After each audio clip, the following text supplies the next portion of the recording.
In a half-hour conversation with Manchester journalists in San Diego, Erik Ten Hag reflected on what had changed in his 14 months at the helm of Old Trafford, and one word emerged more frequently than others.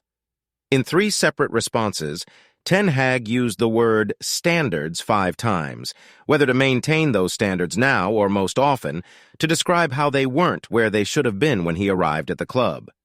With the cameras turned off, it was a candid statement from Ten Hag, and it was the first time we heard on record what many had expected, that this was an elite club that had stopped acting like one.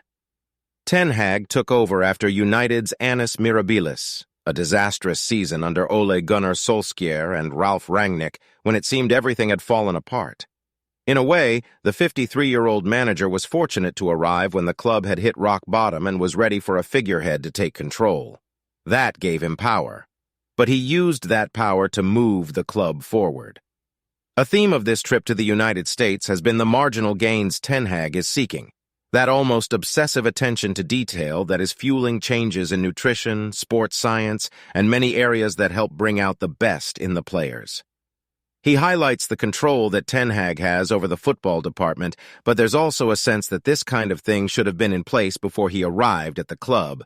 When he took full control in May 2022, it was clear things weren't where he expected them to be. "When I came to Man United, the standards weren't right. That's true," he said during the meeting in San Diego. "I demand the highest standards of sleep, recovery, and nutrition because that makes a difference if you're playing every 3 or 4 days. That's the requirement for all top football players. So at Man United, we demand the highest standards."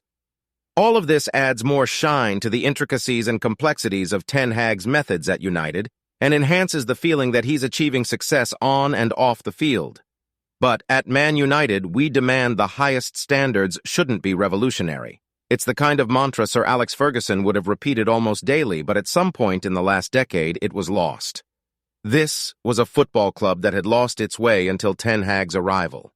The reason there's been no title since 2013 is because of what happened on the field.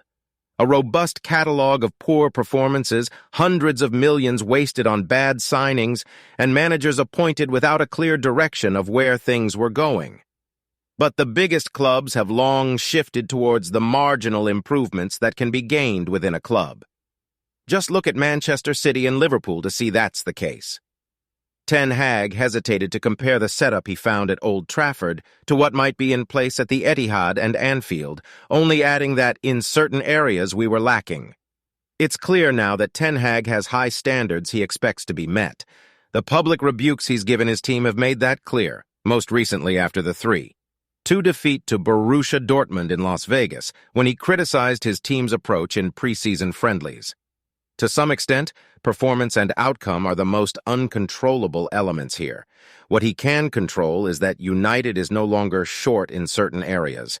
His second stint as manager has left his fingerprints everywhere. From reducing commercial days to an enhanced focus on recovery, he's driving this club forward in ways that are obvious and ways that aren't.